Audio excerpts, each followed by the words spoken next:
Hello everyone, SR कुंज की इस video में आप सबका स्वागत है। आज से हम लोग एक नई सीरीज स्टार्ट करने वाले हैं। ये है राजनीति शास्त्र के अंतर्गत सत्ता की साझेदारी यानी शेयरिंग ऑफ पावर।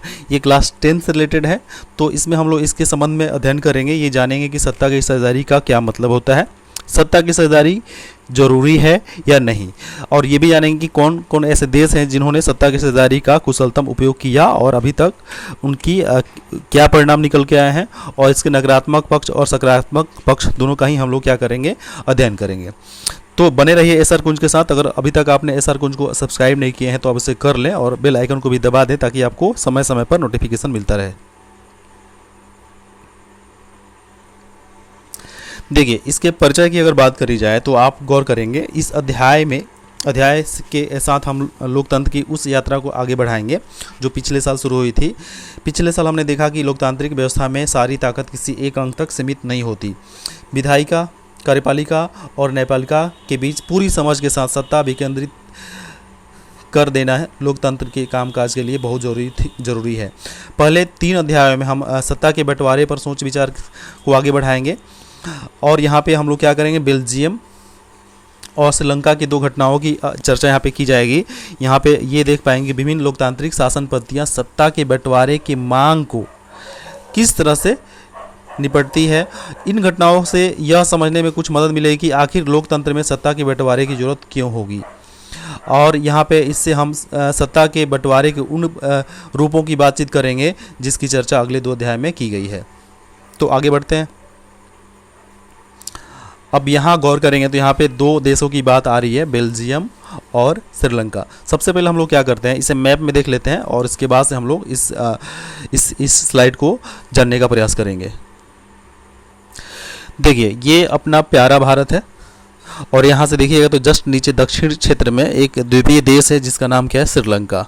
और यहाँ भारत से आप देखिएगा, भारत से रिलेट करके आप देखिएगा तो यहाँ पे देखिएगा जर्मनी, ये इटली, फ्रांस, जर्मनी, और यहाँ पे देखिए पोलैंड, यहाँ पे देखिएगा यूक्रेन है। और यहाँ छोटा सा देश, यहाँ पे देखिए छोटा सा देश है जिसकी आबादी अपने हरियाणा से भी आधी है। तो ये क्या है, ये देश है अपना, इस देश का नाम है बेल्जियम। अब बेल्जियम को यहाँ पे और जूम करके देखेंगे तो यहाँ पे देखिएगा बेल्जियम यहाँ पे है जिसकी राजधानी क्या है, ब्रुसेल्स है। तो ये बेल्जियम जो है, इसके पड़ोसी जो देश हैं उनमें फ्रांस है, जर्मनी है, लग्जमबर्ग है, नीदरलैंड है, यहाँ पे देखिए। तो ये सब इसके क्या है, पड़ोसी देश हैं। तो आपको ये समझ में आया कि बेल्जियम कहाँ है और फिर यहाँ पे देखिए श्रीलंका कहाँ है। तो भारत के सापेक्ष में जब इसका अध्ययन करेंगे तो आपको अच्छी तरह से माइंड में ये मैप बैठेगा, फिट बैठेगा, आपको समझ में आएगा। तो ये आपने देखा कि ये 2 देशों की बात हम लोग करने वाले हैं। अब इसके आगे बढ़ते हैं तो देखिए,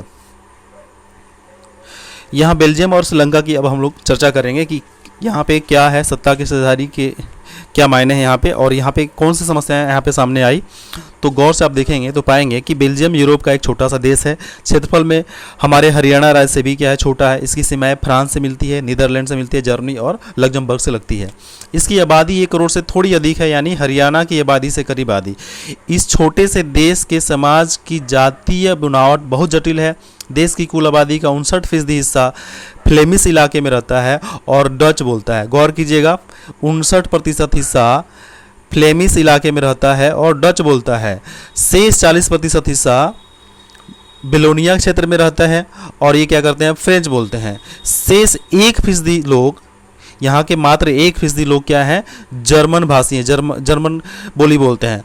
राजधानी ब्रुसेल्स की बात करें, फ्रांस बेल्जियम की राजधानी जो है ब्रुसेल्स है, तो राजधानी ब्रुसेल्स की बात करें तो यहाँ पे क्या है, 80% लोग क्या करते हैं, फ्रेंच बोलते हैं, और 20% लोग ही, मात्र 20% लोग क्या करते हैं, डच बोलते हैं। अब आपने देखा कि 59% फ्लेमिश क्षेत्र के रहने वाले लोग हैं और वो क्या बोलते हैं, डच भाषी हैं। 40% बेलोनिया क्षेत्र के निवासी हैं और वो क्या करते हैं, फ्रेंच भाषी हैं, और मात्र 1% क्या है, जर्मन भाषी हैं। तो आपने यहाँ पे देखा कि जो पूरे बेल्जियम में अगर हम बात करें तो यहाँ पे आपने ये देखा पूरे बेल्जियम में खासकर 2 आभासी क्षेत्रों में बांट दिया जाए तो फ्लेमिश और बेलोनिया, और यहाँ पे डच भाषी हो जाएंगे और यहाँ पे क्या हो जाएंगे, फ्रेंच भाषी। तो इनकी संख्या में क्या है, डिफरेंट है, इनकी संख्या में क्या है, अंतर है। अब यहाँ पे देखिएगा तो जो फ्लेमिश क्षेत्र के वासी हैं, जो डच भाषा बोलते हैं, वो क्या है, अपेक्षाकृत क्या है, पिछड़े हैं। उनकी स्थिति उतनी उत्तम नहीं है। लेकिन यहाँ पे देखिएगा जो फ्रेंच भाषी हैं, जो बेलोनिया क्षेत्र के निवासी हैं, वो क्या है, समृद्ध है और उनकी संख्या क्या है, कम है। इसके विपरीत आप देखिए, विपरीत स्थिति ये है कि जब राजधानी ब्रुसेल्स की बात करा जाए तो वहाँ पे आप देखिएगा तो 80% लोग क्या करते हैं, फ्रेंच भाषी हैं। 80% लोग क्या करते हैं, फ्रेंच भाषा बोलते हैं। और फिर मात्र 20% जो लोग हैं वो क्या करते हैं, डच भाषा बोलते हैं। तो यहाँ पे आपने देखा कि भाषा के आधार पर क्या है, यहाँ पे विविधता है। तो यहाँ पे सत्ता में किस तरह की मतलब इनकी उपस्थिति होगी, ये एक समस्या है। किसके पास, ये बेल्जियम के पास। तो इसको और अगर हम गौर से देखेंगे तो यहाँ पे देखिएगा अल्पसंख्यक फ्रेंच भाषी लोग तुलनात्मक रूप से ज़्यादा समृद्ध हैं और ताकतवर हैं। बहुत बाद में जाकर आर्थिक विकास और शिक्षा का लाभ पाने वाले डच भाषी लोग को इस स्थिति से नाराज़गी थी। इसके चलते 1950 और 1960 के दशक में फ्रेंच और डच बोलने वाले समूहों के बीच तनाव बढ़ने लगा। इन दोनों समुदायों के टकराव का सबसे तीखा रूप ब्रुसेल्स में दिखा। यह एक विशेष तरह की समस्या थी। डच बोलने वाले लोग संख्या के हिसाब से अपेक्षाकृत ज़्यादा थे, लेकिन धन और समृद्धि के मामले में कमज़ोर और अल्पमत है। आपने समझा, यहाँ पे संख्या अधिक है लेकिन स्थिति क्या है उनकी, संतोषजनक नहीं है। और जिनकी संख्या कम है उनकी स्थिति क्या है, संतोषजनक है। तो इन दोनों ग्रुपों के बीच तनाव लाजमी था। तो यहाँ पे चुनौती थी कि सरकार अब इसको कैसे निपटे। सरकार, जो भी सरकार वहाँ पे आएगी तो उसको इनसे कैसे निपटना है, या सरकार के तंत्र में कैसे इनका समावेश होगा, कैसे इनका मतलब साझेदारी सुनिश्चित की जाएगी, ये सारी समस्याएं वहाँ पे थी। अब दूसरा उदाहरण देखिए, यहाँ पे इस स्थिति की तुलना एक और देश से करें। श्रीलंका एक द्वीपीय देश है। आपने अभी मैप में देखा था जो तमिलनाडु के दक्षिण तट के कुछ किलोमीटर की दूरी पर स्थित है। इसकी आबादी करीब 2 करोड़ है, यानी हरियाणा के बराबर। दक्षिण एशिया के अन्य देशों की तरह श्रीलंका की आबादी में भी कई जाति समूह के लोग रहते हैं। सबसे प्रमुख सामाजिक समूह सिंहलियों का है, जिनकी आबादी कुल जनसंख्या का 74% है। फिर तमिलों का नंबर आता है, जिनकी आबादी कुल जनसंख्या कितना है, 18% है। तमिलों में भी 2 समूह बने हुए हैं, और ये 2 समूह कौन से हैं, तो आप गौर करेंगे तो ये 2 समूह कौन से हैं। एक है अस्थाई निवासी जो श्रीलंका के हैं, और दूसरे क्या है, भारतीय मूल के जो निवासी वहाँ पे गए हैं। इसको दूसरे स्लाइड में हम लोग और क्लियर करेंगे। तो यहाँ पे देखिए, अभी हमने यहाँ पे देखा कि ये जो है, अभी ये क्या है, बेल्जियम का ये मैप है, बेल्जियम का मैप है। यहाँ पे आप गौर करेंगे तो यहाँ पे देखिए इस बेल्जियम की राजधानी क्या है, ब्रुसेल्स। यहाँ पे छोटे से ये वाला आप देख लेंगे इस कलर में जो है। फिर यहाँ पे रेड कलर में आप जो देख पा रहे हैं, ये फ्रेंच भाषी लोग हैं जो बेलोन के वासी हैं। और फिर यहाँ पे ये येलो कलर में आप देख रहे हैं, ये फ्लेमिश वासी हैं जो डच भाषा बोलते हैं। तो यहाँ पे हमने एक उदाहरण देखा बेल्जियम का, दूसरा उदाहरण देखा श्रीलंका का। तो हम लोग श्रीलंका की बात कर रहे थे। तो श्रीलंका में देखिएगा तो श्रीलंका की आबादी 2 करोड़ के आसपास है। और ये जो है यहाँ पे 2 तरह के भाषी लोग हैं। एक देखिएगा तो सिंगली हैं जो 74% की आबादी वाले हैं, 74% की जनसंख्या है। और तमिल भाषी जो है मात्र 18% है। और तमिल में भी 2 तरह के हैं, इसको हम लोग देखते हैं यहाँ पे अगले स्लाइड में। देखिए यहाँ पे देखिए तमिल में भी 2 तरह के हैं। ये वाले जो क्षेत्र ये दिख रहा है आपको श्रीलंका का, ये क्या है, तमिल क्षेत्र है। और यहाँ पे देखिएगा ये आप दूसरे स्थिति में यहाँ पे देख रहे हैं कि बाकी जो क्षेत्र है वो क्या है, सिंगली क्षेत्र। यानी कि यहाँ ये पीले कलर में जो दिख रहा है यहाँ पे सिंगली भाषी हैं, और यहाँ पे क्या है, तमिल भाषा भाषी है। तो ये तमिल भाषा भाषी है, ये इनकी जो मतलब अगर प्रतिशत के अनुसार देखा जाए, प्रतिशत के अनुसार इनकी तुलना करी जाए तो ये क्या है, मात्र 18% है। और 18% में भी 2 तरह से है। एक तो देखिएगा 13% वे हैं जो क्या करते हैं, अस्थाई वहाँ के क्या है, निवासी हैं। 13% जो है वहाँ पे क्या है, अस्थाई श्रीलंका के निवासी हैं। और इसमें से 5% तमिल जो है वो क्या है, भारत के तमिलनाडु के क्षेत्रों से अंग्रेज़ों के ज़माने में जब वहाँ पे मजदूरी के लिए वहाँ पे उनको ले जाया गया तो वहाँ पे उनके बच्चे जो वहीं के निवासी होकर रह गए, तो वो ये है। तो आप ये समझ पाए कि यहाँ पे श्रीलंका में जो देखिएगा 2 भाषी क्षेत्र की बात करी जा रही है यहाँ पे। एक तो है सिंगली और दूसरी क्या, तमिल। तो तमिल सिंगली और तमिल के अलावा यहाँ पे 7% देखिएगा तो 7% ईसाई भाषी लोग भी हैं। तो यहाँ पे भाषा के आधार पे हम लोग बात कर रहे हैं, तो भाषा और इनके क्षेत्रफल के अनुसार देखिएगा तो ये समस्याएं उत्पन्न हो रही है।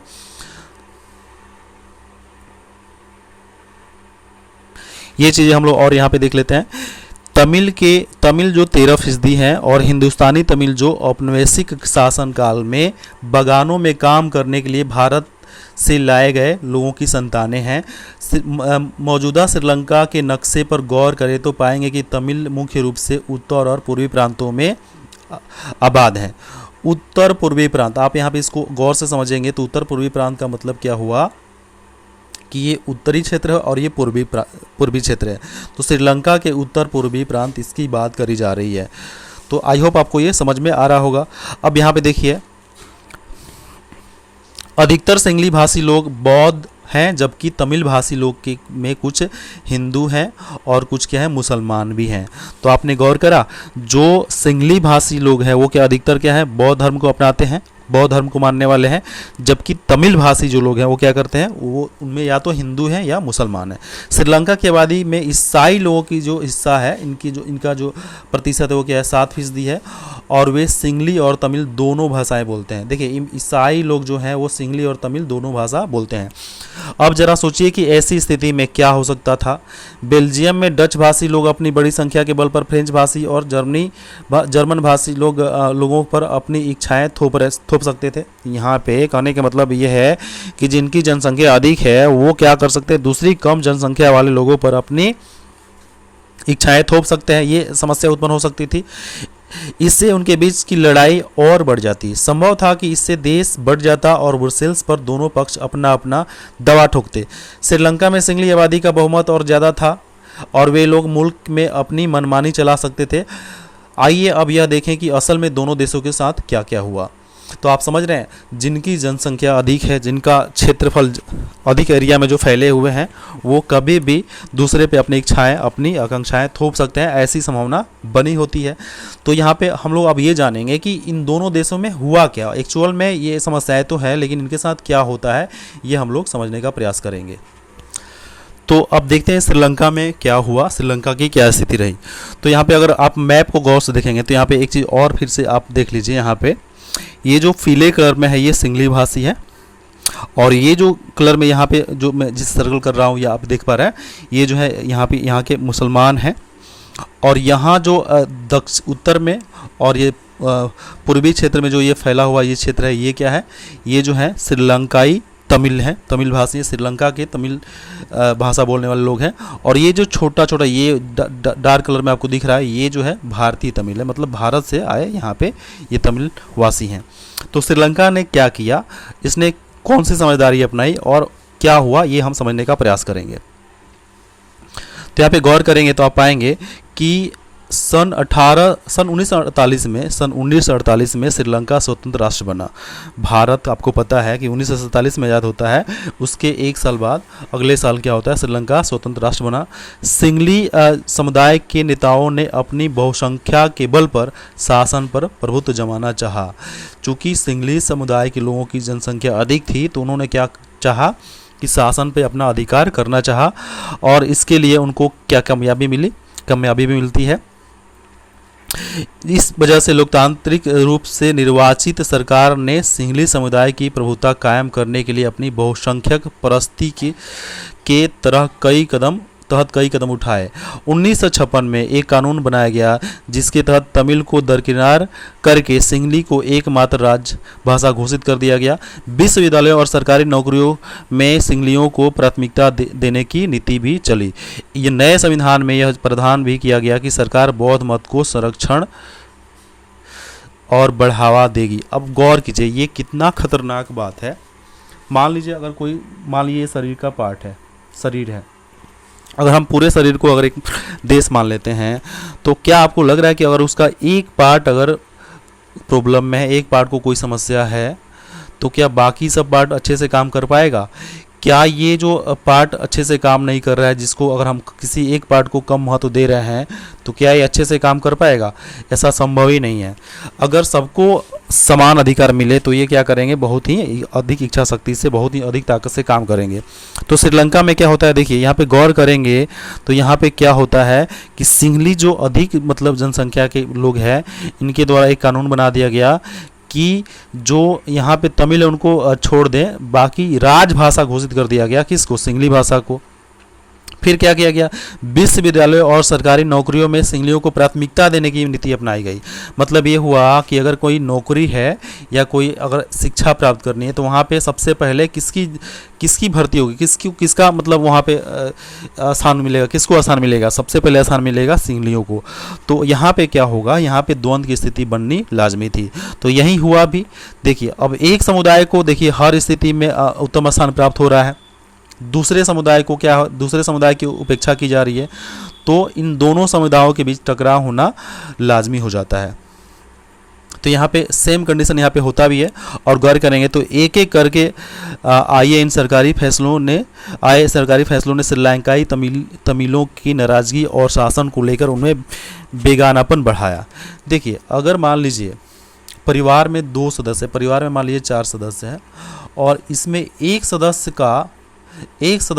की मनमानी चल रही है, तो बाकी जो सदस्य है उनसे क्या होंगे, दूरी में आ जाएंगे। उनके बीच में क्या होगा, द्वंद्व आ जाएगा, दोनों में क्या होगी, दूरियां बढ़ जाएगी।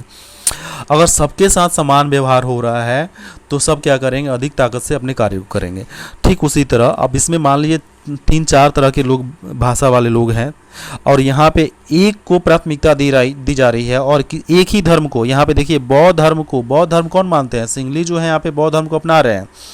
तो बौद्ध धर्म को जब संरक्षण की बात करी जाएगी तो यहाँ पे आप देखिएगा, जब भी किसी देश में किसी एक धर्म को संरक्षण देने की बात की जाती है तो इसका मतलब है कि वहाँ पे वो देश में मतलब देश आगे बढ़ने में सक्षम नहीं हो पाएगा।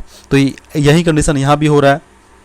तो आगे बढ़ते हैं तो यहाँ पे देखिए क्या होता है कि जो यहाँ पे उन्हें लगा कि बौद्ध धर्मावलंबी सिंहलियों के नेतृत्व वाली सारी राजनीतिक पार्टियाँ उनकी भाषा और संस्कृति को लेकर असंवेदनशील है। देखिए अब सबसे बड़ी बात यह है कि अगर मान लीजिए यहाँ पे तमिल भाषी है और यहाँ पे क्या है, ये सिंहली भाषी हैं, इनके द्वारा तमिल भाषियों की उपेक्षा की जाएगी तो इनको ये लगेगा कि हमारी हर तरह की स्थितियों का ये क्या हो रहा है, दुरुपयोग हो रहा है, हमारी जो सांस्कृतिक जो असंवेदनाएं हैं उसकी अवहेलना हो रही है।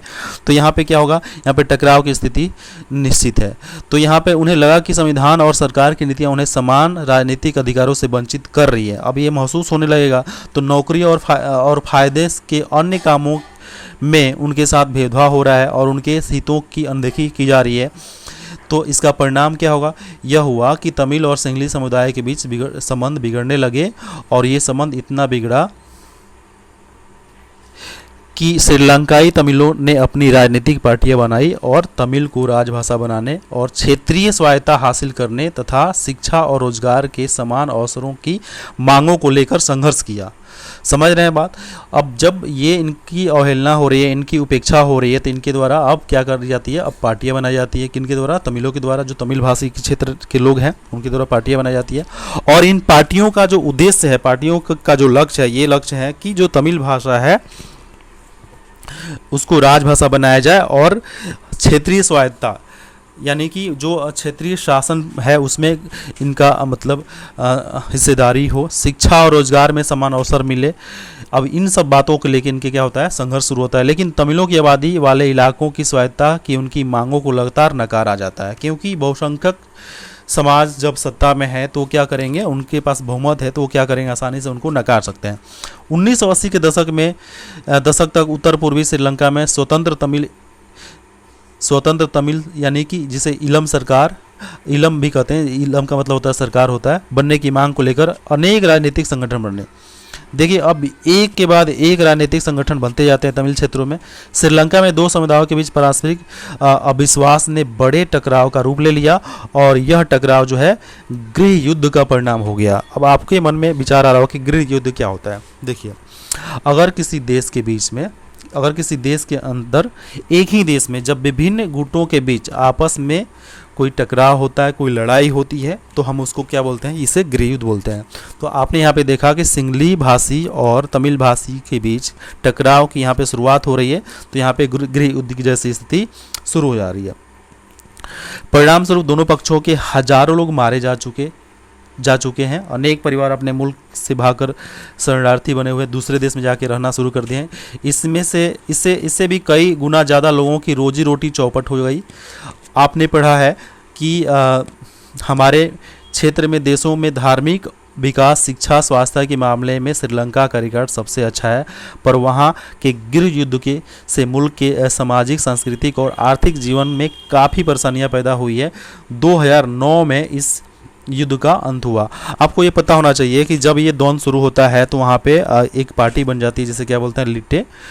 ये आर्मी है जो लड़ाई के लिए तो आर्मी की आवश्यकता पड़ती है। तो यहाँ पे द्वंद्व स्वरूप क्या होता है, तमिल भाषी क्षेत्रों के लिए ये लिट्टे नामक संगठन का यहाँ पे इजाद होता है, और ये बहुत ही मतलब क्या कहते, भयानक तबाही मचाती है। और कई मतलब 2009 तक देखिएगा तो श्रीलंका में ये टकराहट जारी रहती है। 2009 में स्थिति समान होने के आसार दिखाई देने लगते हैं। तो निष्कर्षतः हम यहाँ पे ये समझ पाए कि श्रीलंका में क्या हुआ कि श्रीलंका में जो अधिक भाषा, जिनकी जनसंख्या अधिक थी, जैसे सिंगली भाषी लोगों की जनसंख्या अधिक थी, तो उन्होंने क्या किया, बहुमत की सरकार बनाई, बहुसंख्यकवाद का यहाँ पे शासन में आ गई, और उनके द्वारा क्या किया गया, तमिल भाषी जो मात्र 18% है उनकी आकांक्षाओं का लगातार अवहेलना की गई। सरकारी संस्थानों में, शिक्षण संस्थानों में, सरकारी नौकरियों में सबसे पहले सिंगली भाषी लोगों को महत्व दिया गया। उनके बाद अगर कोई बचता है तो यहाँ पे तमिलों को मतलब मौका मिलता था। तो इससे उनके बीच द्वंद्व हुआ, और द्वंद्व का परिणाम ये हुआ कि गृह युद्ध की स्थिति बन जाती है और भारी तबाही मचती है। तो यहाँ पे स्थिति सामान्य होते होते 2009 तक की स्थिति बन जाती है। और आप देखिएगा अभी भी जो श्रीलंका है वो क्या है, विकासशील देशों की श्रेणी में आता है, पिछड़े देशों की श्रेणी में हम कह सकते हैं ये आता है।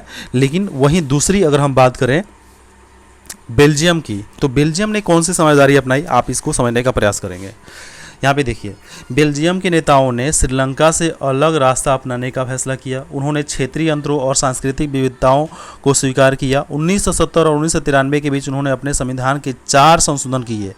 संविधान में संशोधन का मतलब क्या होता है, जैसे कोई नियम बना हुआ है एक, और ये जो नियम है इससे एक व्यक्ति को लाभ हो रहा है, दूसरे व्यक्ति को लाभ हो रहा है, तीसरे व्यक्ति को लाभ हो रहा है, लेकिन कुछ ऐसे समुदाय उनको लाभ नहीं हो रहा है, उनको इससे कुछ समस्याएं उत्पन्न हो रही है, चाहे समाज में किसी तरह का विषमता उत्पन्न की स्थिति हो रही है। तो यहाँ पे अगर ये जिन स्थितियों में ये विषमता उत्पन्न हो रही है, चाहे कोई वर्ग असंतुष्ट है, तो इसको इनके लिए इनके सभी के हितों का मतलब यहाँ पे हितों को साधा जा सके, सभी की आकांक्षाओं को पूरा करा जा सके, इसके लिए क्या होता है, संविधान में समय समय पर क्या होते हैं, संशोधन किए जाते रहते हैं।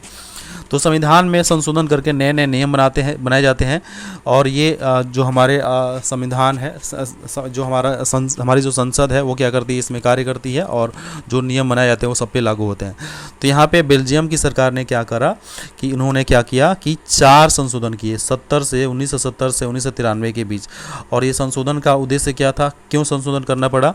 4 संशोधन इसलिए किए कि यहाँ पे जो भाषा के आधार पे भाषी क्षेत्रों में जो द्वंद्व उत्पन्न होने की संभावना है, चाहे द्वंद्व हो रही थी, उसको कैसे मतलब उससे निपटा जाए, ये सारी चीज़ों को ध्यान में रख के 4 संशोधन किए गए। फिर क्या होता है,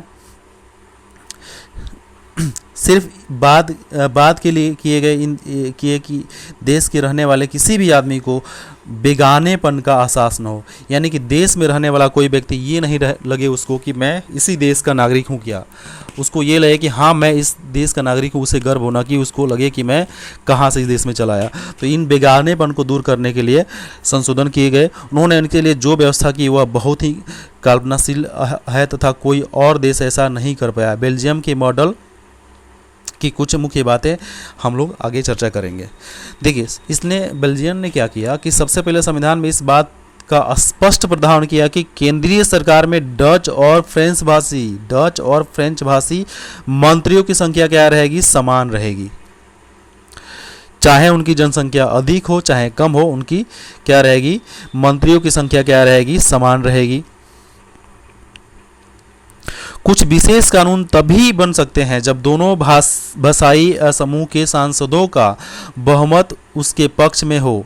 इस प्रकार किसी एक समुदाय के लोग एक तरफा फैसला नहीं कर सकते। आप गौर कीजिए, मान लीजिए एक ए है और एक बी है, बी के पास ज़्यादा बहुमत है और सी के पास कम है, तो निश्चित रूप से अगर इसने कोई भी नियम बनाया, संभव है कि अपने अपने समुदाय के हितों के प्रति इनका झुकाव रहेगा ही रहेगा। तो इसने कोई भी नियम बनाना चाहा और इसके पास बहुमत है तो ये क्या करेगा, आसानी से बना लेगा। लेकिन दोनों के पास, मान लीजिए इसके पास जितना बहुमत है उतना ही है, दोनों के पास अगर बराबर बहुमत है तो कोई भी नियम अगर बनाना हो, कोई भी संशोधन करना हो तो उसमें क्या होगा, प्रॉपर डिस्कशन होगा। अगर किसी एक वर्ग को उससे नुकसान हो रहा है, उसके हितों की उपेक्षा हो रही है, तो क्या होगा, ये कानून पारित नहीं हो पाएगा। तो यही सब उद्देश्य, इन्हीं सब बातों को ध्यान में रख के उन्होंने क्या किया कि मंत्रियों की संख्या क्या कर दी, सीमित कर दी। और उन्होंने क्या किया, कुछ विशेष कानून तभी बनाए जाने की बात करी जब दोनों भाषाई समूह के सांसदों का बहुमत उनके पक्ष में हो। इस प्रकार किसी एक समुदाय के लोग एक तरफा फैसला नहीं कर सकते। दूसरा क्या हुआ, केंद्र सरकार की अनेक शक्तियां देश के 2 इलाकों की क्षेत्रीय सरकारों को सुपुर्द कर दी गई, यानी राज्य सरकारें केंद्रीय सरकार के अधीन नहीं है। यहाँ पे समझ रहे हैं आप, केंद्र सरकार की अनेक शक्तियां देश के 2 इलाकों के क्षेत्रीय सरकारों को सुपुर्द कर गई। केंद्र सरकार की जो शक्ति है उन्होंने क्या किया, इन शक्तियों को राज्य सरकारों के अंतर्गत दे दिया, यानी कि अब इनके पास भी बराबर शक्ति है। यहाँ पे यही कहने का मतलब ये है, आप गौर करेंगे तो यहाँ पे देखिएगा कि क्षेत्रीय सरकारों को सुपुर्द कर दी गई, यानी राज्य सरकारें केंद्रीय सरकार के अधीन नहीं है। देखिए हमारे भारत देश में क्या है कि केंद्र सरकार है, फिर राज्य की सरकारें हैं, फिर क्या है, स्थानीय सरकारें हैं।